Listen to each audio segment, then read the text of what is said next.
صلى الله على محمد صلى الله عليه وسلم. أعوذ بالله من الشيطان الرجيم. بسم الله الرحمن الرحيم. قد أفلح المؤمنون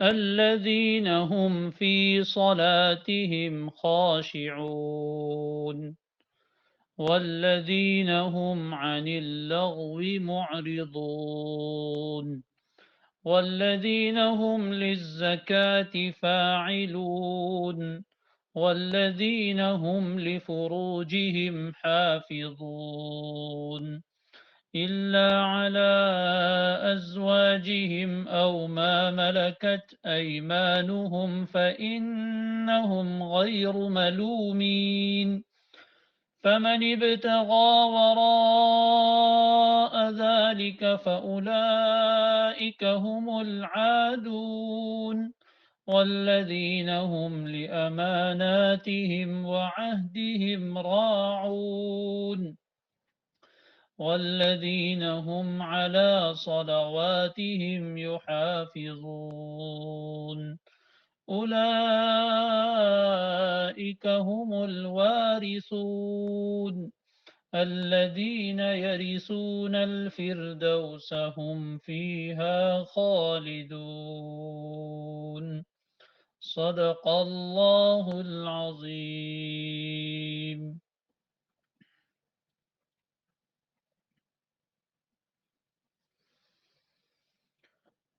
سورہ مؤمنون کی یہ مبارک آیتیں جو ابھی تلاوت کی گئی، گزشتہ کل سے ان آیتوں کے بارے میں تفسیر شروع کی گئی تھی۔ ان آیات میں اللہ تبارک و تعالی نے کامیاب ہونے والے، بامراد ہونے والے انسانوں کے اوصاف، ان کی صفات اور ان کی خوبیاں بیان فرمائی، اور جو لوگ یہ صفات اپنائیں گے انہیں کامیابی کی خوشخبری سنائی ہے۔ کل یہ بات ذکر کی گئی تھی کہ فلاح اور کامیابی کسے کہتے ہیں، اور یہ کتنی ضروری چیز ہے، کتنی بڑی کامیابی ہے، اور اس کامیابی کے لیے سب سے پہلی صفت، سب سے پہلی خوبی جو انسان کے اندر ہونی چاہیے وہ ایمان ہے۔ ایمان کے سلسلے میں بہت سی باتیں گزشتہ کل اللہ کی توفیق سے بیان کی گئی تھی کہ ایمان کتنی اہم ترین چیز ہے، کتنی بڑی نعمت ہے، اور کامیابی کی سب سے پہلی اور بنیادی شرط ہے۔ اور اس سے یہ بات بھی معلوم ہوئی تھی کہ ایمان والے بھی بڑے قیمتی ہیں، ان کی بھی بڑی عظمت اور احترام ہونا چاہیے، ان کی بھی بڑی فضیلت وارد ہوئی ہے، اور اللہ تبارک و تعالیٰ کے یہاں ایمان والے محبوب و پسندیدہ ہے۔ اور اس ایمان کی نعمت پر شکر ادا کرنے کی تلقین بھی کی گئی تھی۔ ایمان کا کچھ مفہوم بھی بیان کیا گیا تھا۔ آج آگے بڑھنے سے پہلے ایمان سے ہی متعلق کچھ باتیں جو بہت ضروری ہے کہہ دینا مناسب معلوم ہوتا ہے۔ اللہ تبارک و تعالی سے دعا ہے کہ اللہ تعالی ایمان کو ہمارے دلوں میں راسخ اور مضبوط فرمائے، اس کی حقیقت کو سمجھنے کی اللہ ہمیں توفیق عطا فرمائے، اور مرتے دم تک اللہ تعالی ہم سب کو ایمان پر باقی رکھے اور ہمارے ایمان کو سلامت رکھے۔ ایمان یہ عربی زبان کا لفظ ہے، اصل میں ہم لوگ اپنی زبان میں بھی استعمال کرتے ہیں، لیکن کسی بھی لفظ کو سمجھنے کے لیے پہلے اس کا معنی سمجھنا چاہیے۔ جب معنی سمجھیں گے تو پھر اس کی حقیقت سمجھ میں آئے گی۔ ایمان کا معنی ہے دل سے کسی چیز کو سچا ماننا اور یقین کر لینا۔ ایمان کا لغت کے اعتبار سے، ڈکشنری کے اعتبار سے اصل معنی ہوتا ہے کسی بات پر یقین کر لینا، اور یقین کرنا یہ دل کا کام ہے. تو دل سے کسی بات کو سچا مان لینا، یہ لغت میں ایمان کا معنی ہے. اور ہماری شریعت میں یعنی قرآن و حدیث میں جہاں ایمان کا لفظ آتا ہے اور ایمان لانے کا حکم دیا جاتا ہے، وہاں ایمان سے کیا مراد ہے؟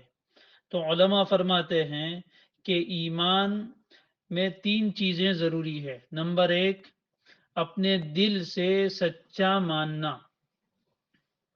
نمبر 2، زبان سے اس کا اقرار کر لینا. زبان سے اس کا اقرار کر لینا عام حالات میں یہ بھی ضروری ہے.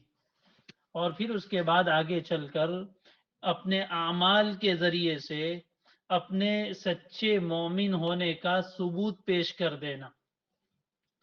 دل سے سچا ماننا، زبان سے اس کا اقرار کرنا، اور نمبر 3، اپنے اعمال سے، اپنے معاملات سے، اپنے کردار سے، اپنے ظاہر سے، اپنے دل میں جو بات ہے وہ سچی ہے اس کو ثابت کرنا، اس کی دلیل پیش کرنا اور اس کا پروف دے دینا. یہ تینوں چیزیں قرآن و حدیث میں ایمان کا لفظ ان پر بولا جاتا ہے. دل سے بھی کچھ ماننا ہے جس کو مانیتا کہتے ہیں، عقیدہ کہتے ہیں، وہ بھی ضروری ہے.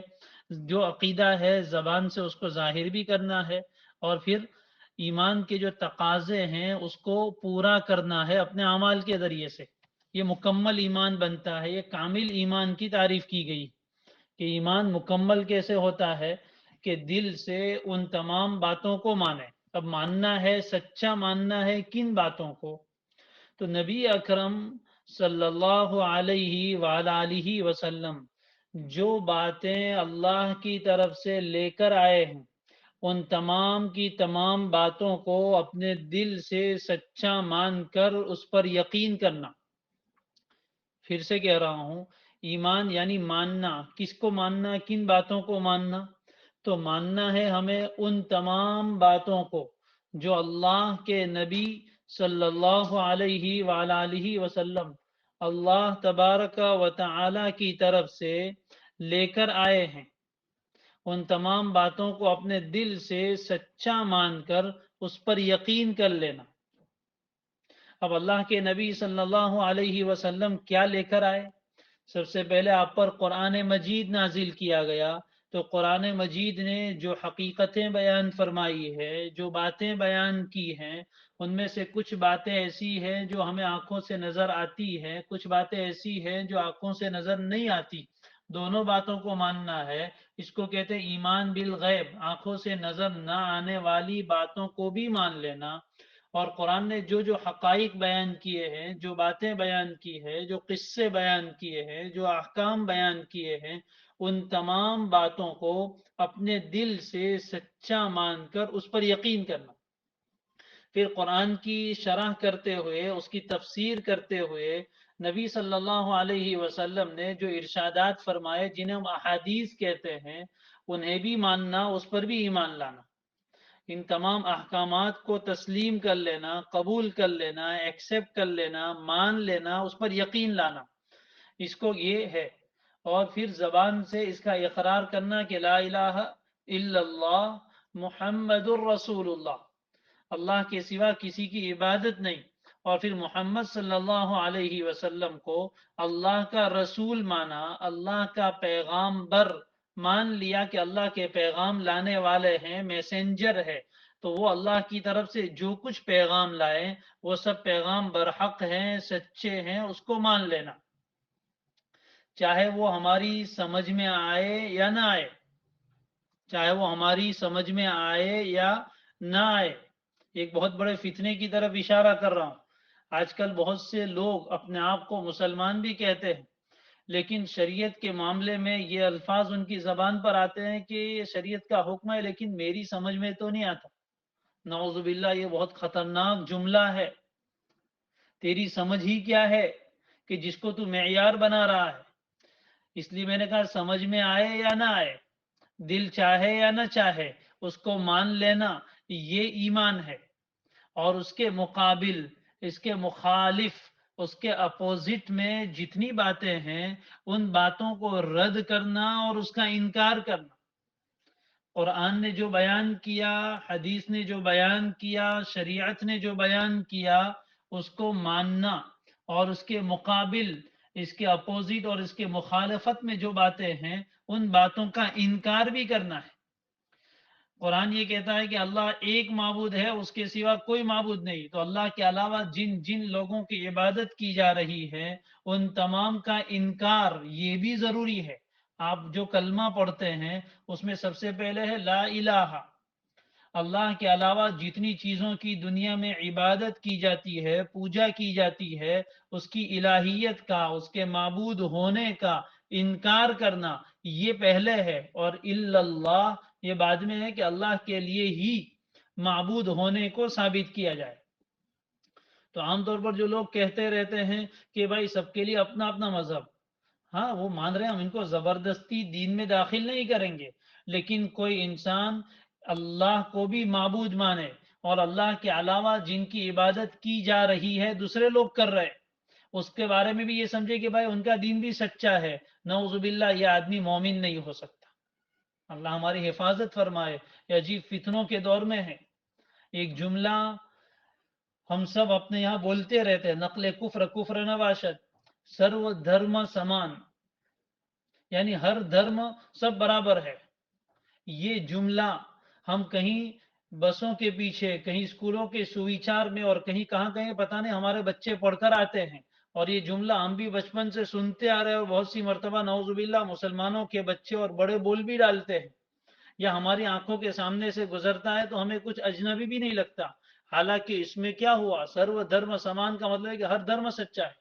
حالانکہ اللہ فرماتے ہیں ان الدین عند اللہ الاسلام، اللہ کے یہاں تو ایک ہی دین معتبر ہے، ایک ہی دین کا سکہ چلے گا اور وہ اسلام ہے. اس کے علاوہ جتنے بھی دین مذاہب لوگوں نے بنا لیے، اللہ نے نہیں اتارے، جتنے مذاہب اور دھرم لوگوں نے اپنے اعتبار سے بنا لیے ہیں شیطان کے راستے پر چل کر، وہ سارے مذاہب غلط ہے، باطل ہے. ان باطل کو باطل سمجھنا اور حق کو حق سمجھنا ضروری ہے. اس لیے اس طرح کے جو جملے ہمارے یہاں بولے جاتے ہیں یہ ایمان پر خطرناک حملے ہیں. اس حقیقت کو سمجھنا چاہیے کہ قرآن کہتا ہے کہ اللہ کے سوا کوئی معبود نہیں، اور اسلام کے سوا کوئی دین اللہ کے یہاں قابل قبول نہیں، تو ہمیں اس پر ایمان لانا ہے. اور اسلام کے علاوہ جتنے مذاہب ہیں ان کو ہم غلط سمجھیں گے، ہاں ان کو زبردستی ہم ایمان میں داخل نہیں کر سکتے، لیکن غلط کو غلط سمجھنا یہ تو قرآن کے اعتبار سے ہمارے لیے لازم ہے.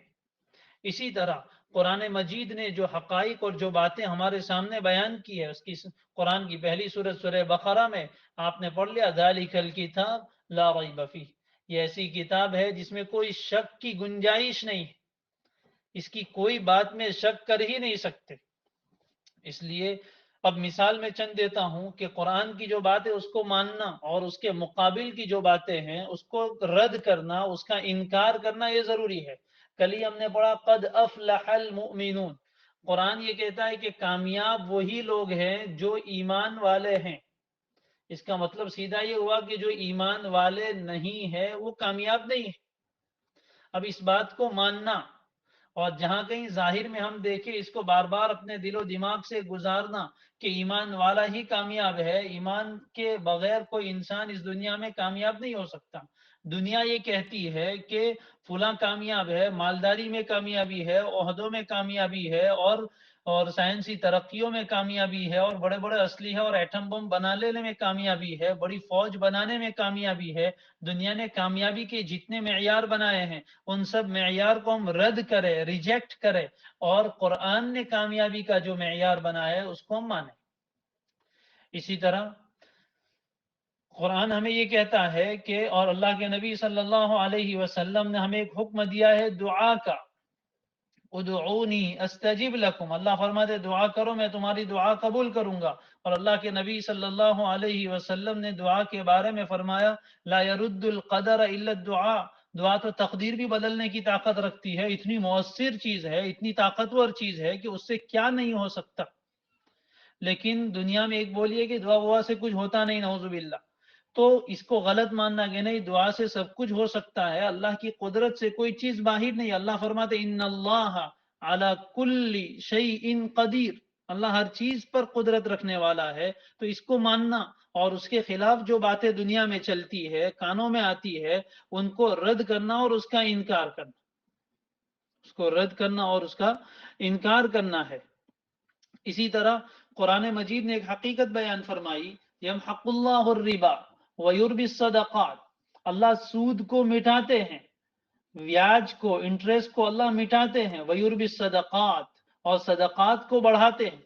ظاہر میں یہ دکھتا ہے کہ انسان صدقہ دیتا ہے، جیب میں سے کچھ مال نکال کر غریبوں کو دے دیتا ہے، تو بظاہر مال کم ہو رہا ہے.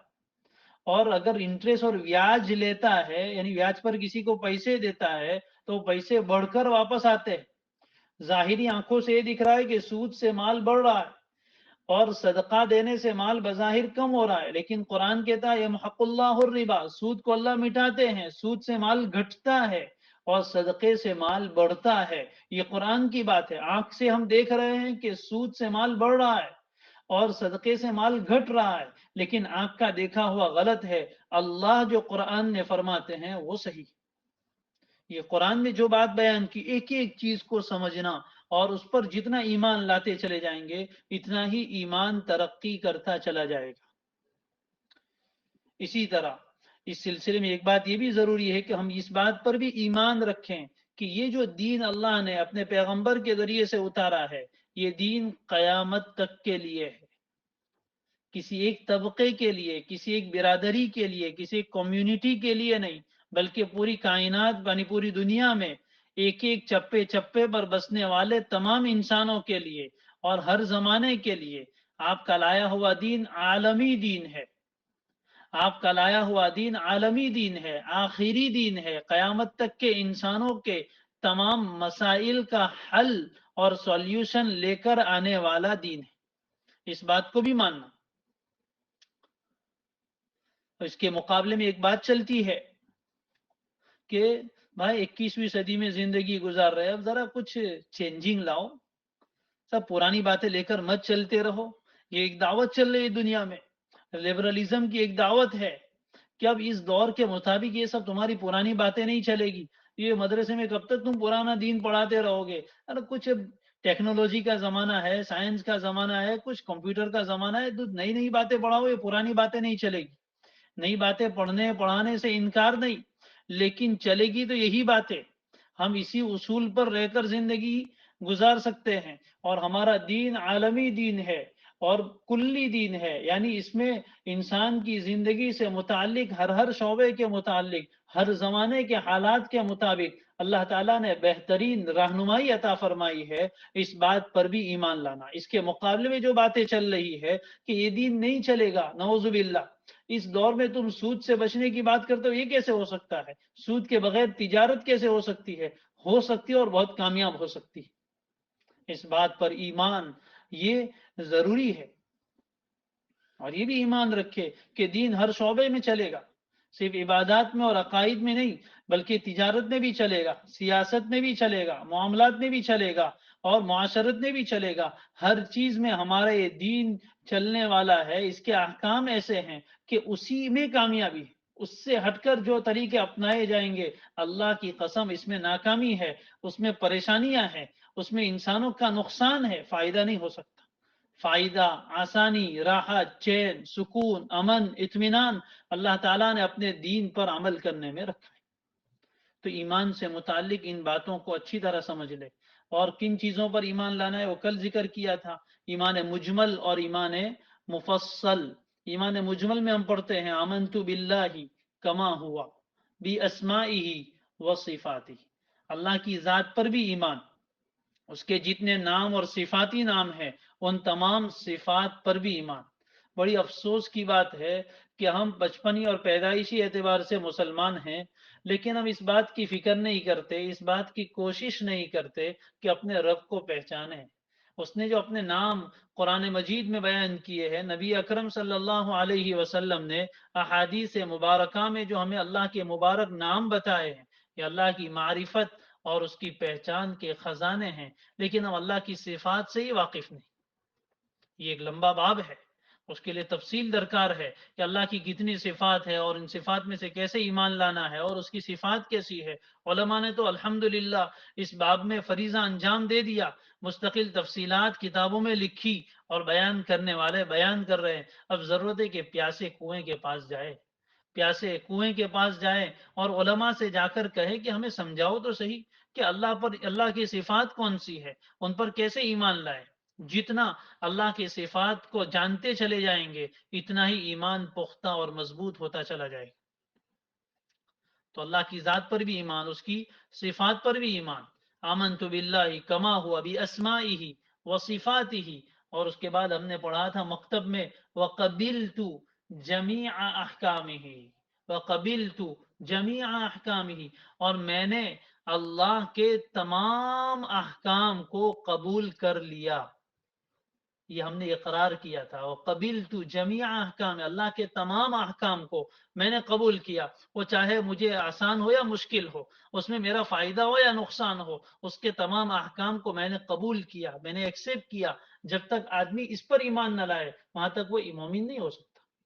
اور تفصیل کن باتوں کی ہے؟ آمنت باللہ، سب سے پہلے اللہ پر ایمان، اللہ کی ذات پر ایمان، اس کی صفات پر ایمان، اور اس کی ربوبیت پر ایمان، اور اسی کو معبود ماننا۔ اس کے فرشتوں پر ایمان، و ملائکتہ، فرشتوں کے وجود کو ماننا کہ فرشتے اللہ کی ایک مخلوق ہے نورانی، اور اللہ تعالیٰ نے ان کو مختلف کاموں کے لیے معمور کیا ہے اور ان کو حکم دیا ہے۔ کوئی فرشتے اللہ کی عبادت کے لیے ہے، کوئی بارش کے اوپر مقرر ہے، کوئی بادلوں پر مقرر ہے، کوئی ہواؤں پر مقرر ہے، کوئی اعمال لکھنے پر مقرر ہے۔ مختلف کام اللہ تعالیٰ نے ان کے حوالے کیے ہیں، ان تمام فرشتوں کو ماننا۔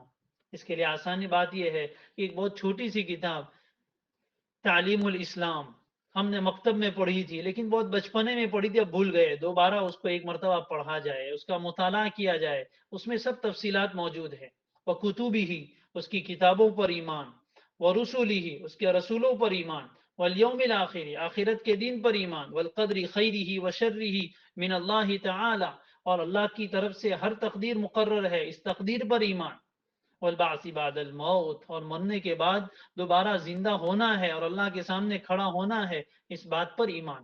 یہ پورا ایمان ہے، یہ تفصیلی ایمان ہے، اس پر بھی ایمان لانا ہے۔ اور کل اخیر میں ایک بات میں نے ذکر کی تھی کہ اس ایمان کو زبان سے آگے بڑھا کر دل کے اندر اتارنا ہے۔ اس کے لیے ایک محنت ہے، اس کے لیے ایک محنت، ایک تو زبان کا بول ہے اور ایک دل کا یقین ہے۔ دل کو منانا اتنا آسان نہیں ہے، دل کو منانے کے لیے ایک محنت ہے، اللہ تعالیٰ کا ایک نظام ہے۔ اس کے بعد یہ ایمان دل میں اترتا ہے اور اس کو موت تک باقی رکھنا ہے، اس کو پہنچانا ہے، اور اسی پر دار و مدار ہے۔ انما الاعمال بالخواتیم، انسان کے اعمال کا دار و مدار اس کے خاتمے پر ہے۔ موت کے وقت ایمان ہے تو وہ اللہ کے مومن ہے، موت کے وقت نعوذ باللہ اللہ ہم سب کی حفاظت فرمائے کہ موت کے وقت اگر ایمان نہیں ہے تو پھر یہ انسان کی پوری زندگی کی محنت بیکار۔ اور موت کے وقت کیا نکلے گا زبان سے؟ جو دل میں ہوگا وہی نکلے گا۔ موت کے وقت جو دل میں ہوگا وہی نکلے گا، اس وقت زبان کے بول نہیں چلتے، سچ اور جھوٹ میں فرق ہو جاتا ہے۔ دل میں جو بات بٹھائی ہوگی وہی موت کے وقت زبان پر آئے گی، اس لیے کہ موت کا وقت بڑا سخت ہوتا ہے، بڑی تکلیف ہوتی ہے، اس وقت انسان ایک عجیب عالم میں ہوتا ہے، اس وقت اس کو زبان کی باتیں یاد نہیں رہتی، اس کا دل میں جو ہوتا ہے وہی چیز زبان پر آتی ہے۔ ایک بزرگ تھے، اللہ تعالیٰ نے انہیں ایک عجیب رنگ عطا فرمایا تھا۔ ان کا کام یہ تھا کہ تمام انسانوں کو ایمان کی اور کلمے کی دعوت دیتے تھے۔ یہ کوئی معمولی کام نہیں ہے، کلمے کی اور ایمان کی دعوت کسی کو دینا یہ کوئی معمولی کام نہیں ہے، پیغمبروں کا کام ہے۔ تو اس بزرگ کا بھی کام یہ تھا کہ جو کوئی ملتا اس کو کلمہ طیبہ کی دعوت دیتے تھے، کلمہ طیبہ کی دعوت دیتے تھے، اس کے بغیر کوئی عمل قبول ہی نہیں۔ ان کا ایک خاص رنگ تھا، چنانچہ ایک مسجد کو انہوں نے اپنا مرکز بنایا اور وہاں وہ بیٹھتے تھے، لوگ ان کے پاس آتے، جوان لوگ ان کے پاس جمع ہوتے، ان کے سامنے وہ ایمان کی باتیں کرتے، ایمان کو بڑھانے والی باتیں کرتے اور ایمان کی دعوت لوگوں کو دیتے رہتے۔ دھیرے دھیرے ان کا مجمع بھی بڑھ گیا، ان کے شاگردوں کی تعداد بھی بڑھ گئی۔ ایک مرتبہ ایک نوجوان شاگرد نے خوش ہو کر اپنے استاذ کو ایک طوطا ہدیے میں دیا، ایک طوطا ہدیے میں دیا۔ حضرت اس کو ساتھ ساتھ لے کر آتے اور جہاں حضرت دعوت دیتے وہاں لا الہ الا اللہ کا ذکر بھی ہوتا تھا. طوطا بڑا ذہین تھا، جیسے کہ طوطے بولنے والے ہو جاتے ہیں، تو وہ طوطا بھی لوگوں کے ساتھ ساتھ کلمہ طیبہ سیکھ گیا اور تھوڑی تھوڑی دیر میں وہ اپنی خاص آواز میں صاف طور پر کلمہ طیبہ پڑھتا تھا.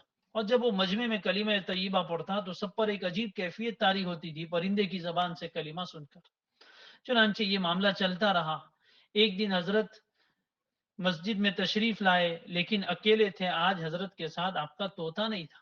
شاگردوں نے پوچھا کہ حضرت آج خلاف معمول آپ طوطے کو لے کر نہیں آئے، کیا بات ہے، طوطے کا کیا ہوا؟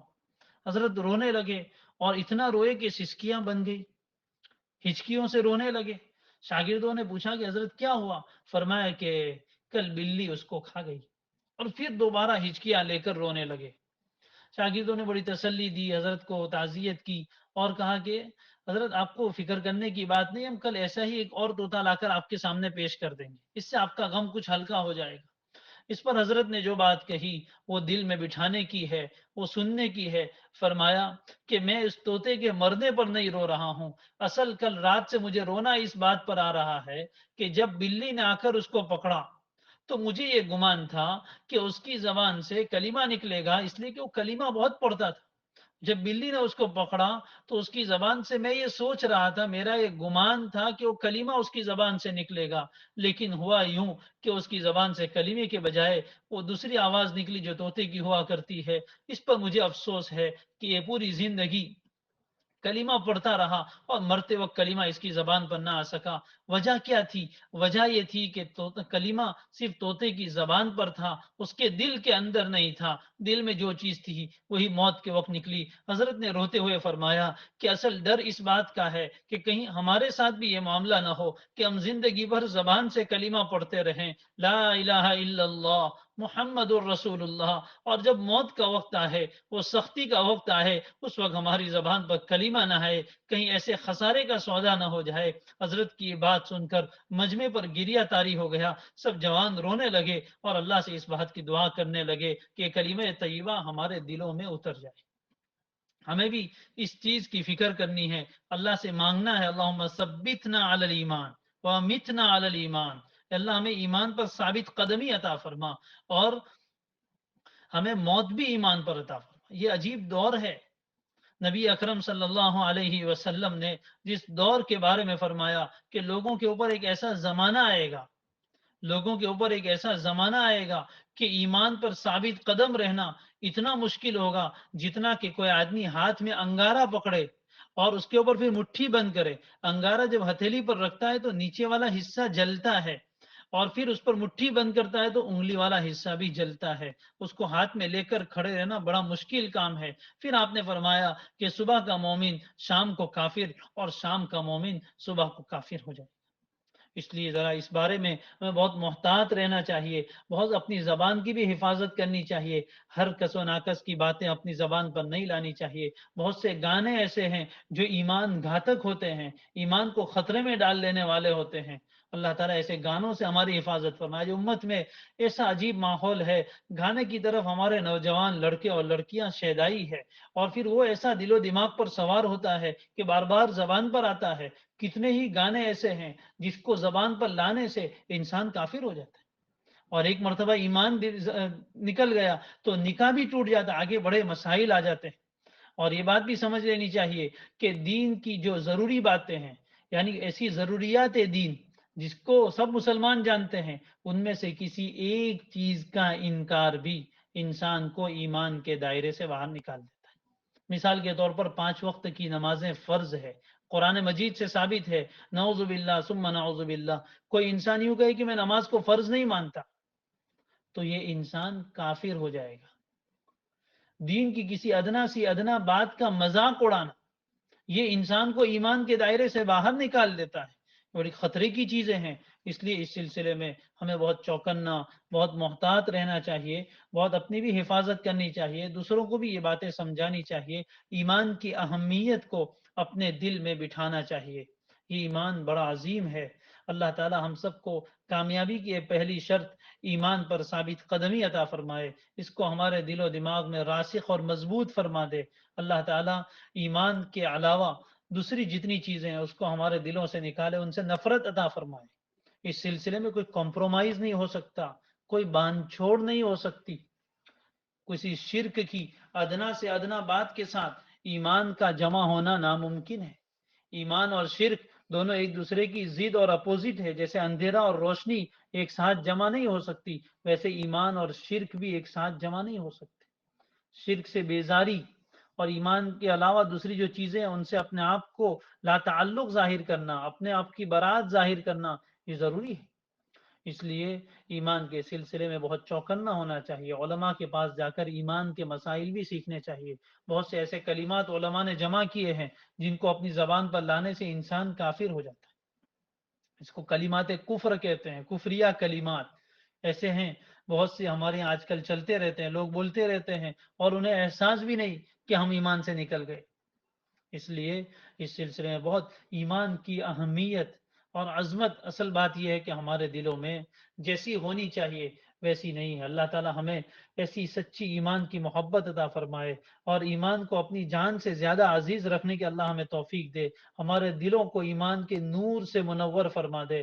اللہ تعالیٰ ایمان پر زندگی اور ایمان پر موت عطا فرمائے، اسی ایمان کو لے کر چلنے والا بنائے۔ اللہ تعالیٰ ایمان کو ہمارے سینوں میں راسخ فرمائے۔ آج ارادہ تھا آگے نماز سے متعلق کچھ کہنے کا، لیکن وقت بھی کافی ہو گیا۔ لیکن یہ 2 دن ایمان سے متعلق جو باتیں کہی گئی انہیں اپنے دل و دماغ میں راسخ اور مضبوط کر لیں۔ اللہ سے روزانہ 2 رکعت پڑھ کے دعا بھی مانگے، اللہ کا شکر بھی ادا کرے ایمان پر، اور ایمان پر باقی رہنے کی دعا بھی کریں۔ اپنے لیے ہی نہیں، صرف اپنے ساتھ ساتھ اپنی نسلوں کی ایمان کی بھی دعا کیا کریں۔ جس دور میں ہم زندگی گزار رہے ہیں، ڈر لگتا ہے ہماری زندگی جتنی گزری ابھی پتہ نہیں کتنی باقی ہے، ایسے فتنوں کا دور ہے، ہمارا ایمان خطرے میں ہے۔ جن لوگوں کے سینوں میں پہاڑوں جیسے ایمان ہے وہ ہر وقت کانپ رہے ہیں کہ کہیں ایمان چلا نہ جائے، اور ہمارے یہاں ایمان کا کیا حال ہے ہم سب جانتے ہیں، پھر بھی ہم مطمئن اور بے فکر ہو پھر بھی ہم بے فکر ہو کے بیٹھے ہیں۔ یہ بے فکری بہت خطرناک چیز ہے، ہر وقت اس کے بارے میں ڈرتے رہنا چاہیے کہ کہیں کوئی ایسا کام ہم سے نہ ہو جائے کہ ہم ایمان سے نکل جائے، کہیں ہم ایمان سے نہ نکل جائے۔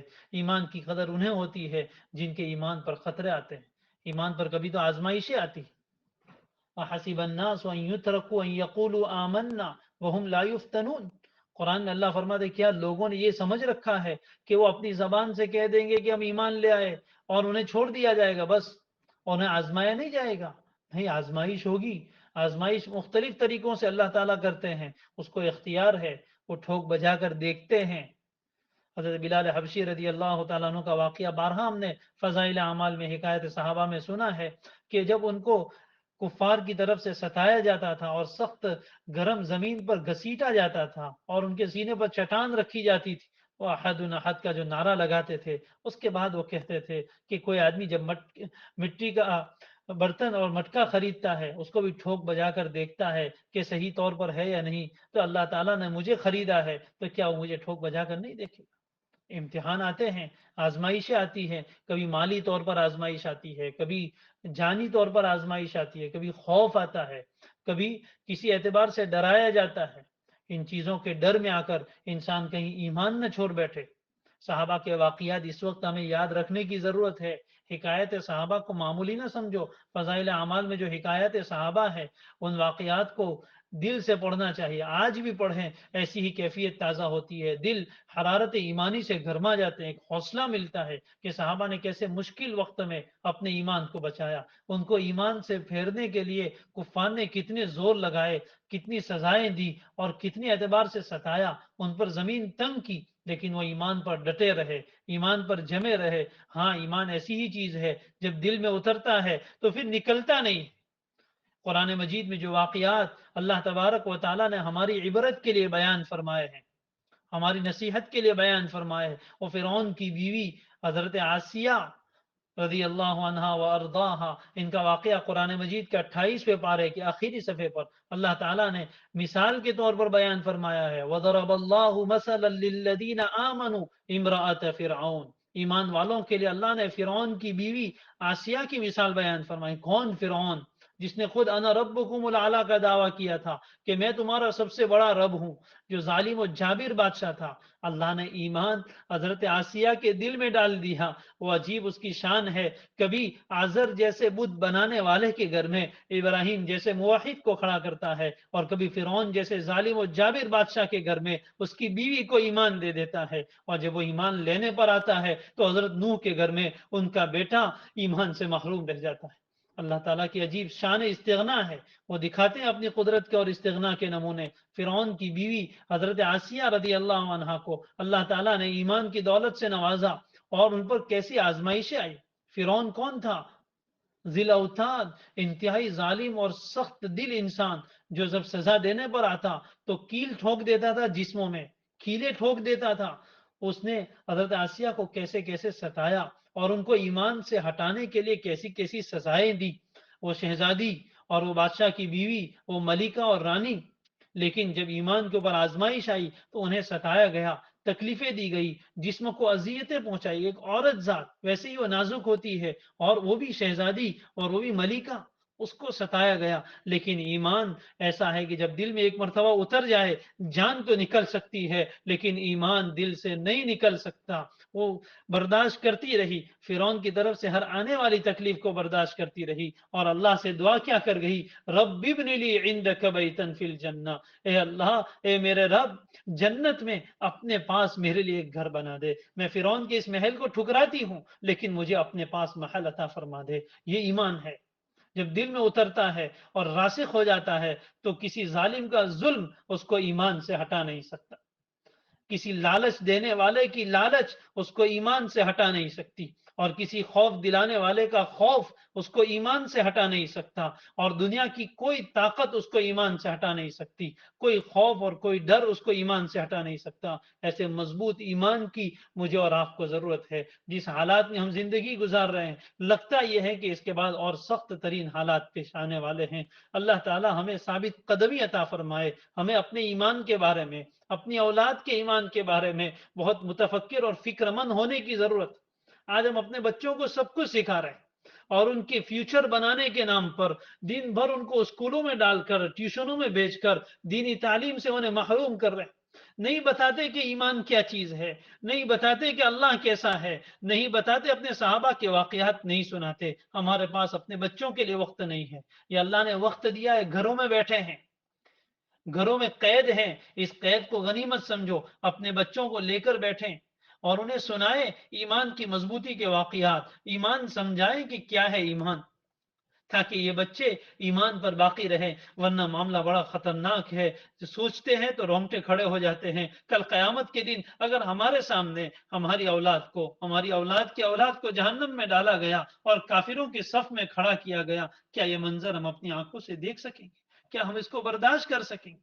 اپنی اولاد پر شفقت یہ ہے کہ ان کے ایمان کی فکر کی جائے، ان کے دلوں میں ایمان کو راسخ کیا جائے، دنیا کی بیکار آوازوں کی طرف دھیان نہ دیں بلکہ اللہ کی آواز کی طرف دھیان دیں۔ اس بات کا یقین اپنے دل میں بٹھائے کہ ایمان ہے تو کامیاب ہے، ایمان نہیں تو کچھ نہیں، ایمان ہے تو کامیاب ہے، ایمان نہیں تو کچھ نہیں۔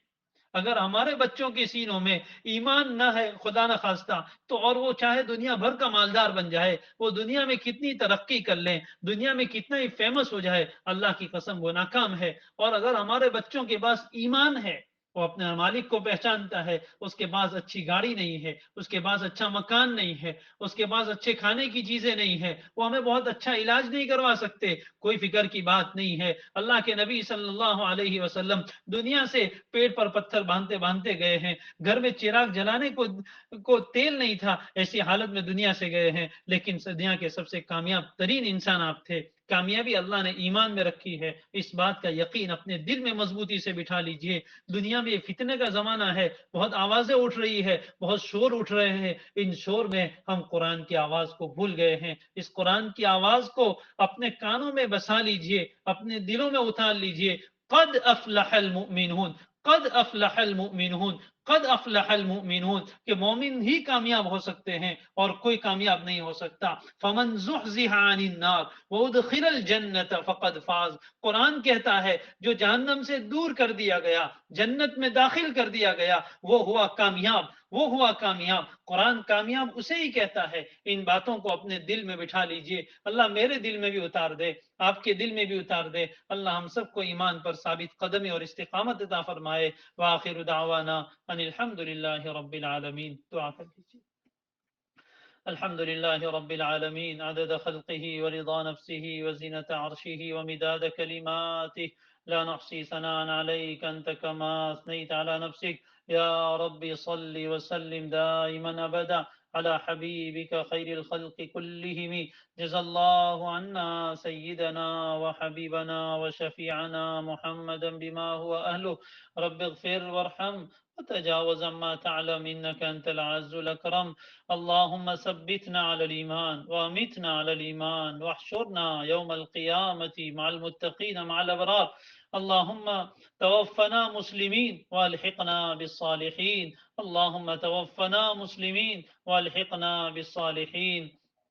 اللهم إنا نسألك إيمانا كاملا ويقينا صادقا وقلبا خاشعا وعلما نافعا وعملا صالحا متقبلا ورزقا حلالا طيبا وشفاء من كل داء يا أرحم الراحمين يا أرحم الراحمين يا أرحم الراحمين. اللهم إنا نسألك الهدى والتقى والعفاف والغنى.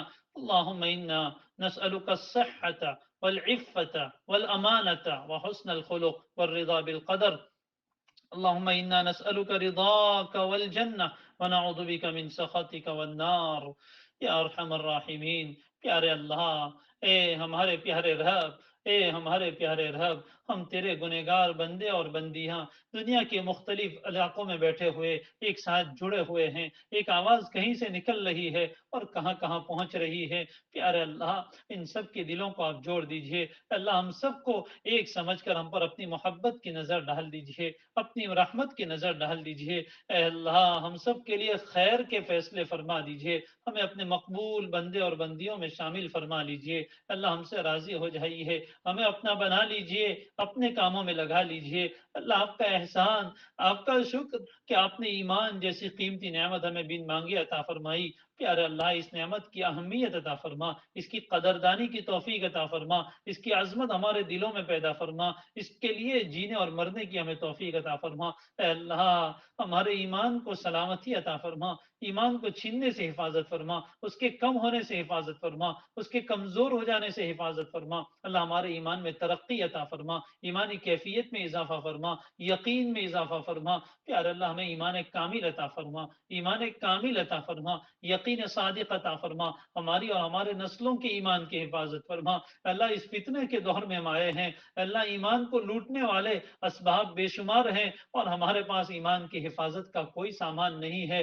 اللہ بے ایمانی کا اور بے دینی کا سیلاب آ رہا ہے اور اس سے بچنے کے لیے ہمارے پاس برائے نام کوئی کچی دیوار بھی نہیں ہے جس سے ہم اس سیلاب کو روک سکیں گے. مولا صرف آپ کا سہارا ہے، مولا آپ کا سہارا ہے. آپ اگر حفاظت فرما لے دنیا کی کوئی طاقت ہمارے ایمان نہیں چھین سکتی. دجالی طاقتیں اپنے زور پر ہیں، وہ ہمارا ایمان چھیننا چاہتی ہے، ہمارے یقین کو توڑنا چاہتی ہے. پیارے اللہ آپ ہمارے یقین کو مضبوط فرما دیجئے. اللہ ہمارے پاس کچھ اسباب نہیں لیکن ہمارے پاس مسبب الاسباب ہیں. اللہ آپ ہیں نا، اور آپ ہمارے لیے کافی ہو جائیے. اللہ آپ ہمارے لیے کافی ہو جائیے. ہمارے ایمان کو محفوظ فرما دیجئے، ایمان کی قدردانی کی توفیق عطا فرما، ایمان کے تقاضوں کو پورا کرنے کی توفیق عطا فرما. ہر طرح کی ظاہری اور باطنی آفتوں، بلاؤں اور مصیبتوں سے ہم سب کی حفاظت فرما، پوری امت مسلمہ کی حفاظت فرما. اللہ ارتداد سے حفاظت فرما، ایمان سے پھر جانے سے حفاظت فرما، ایمان کو ختم کرنے والے کاموں سے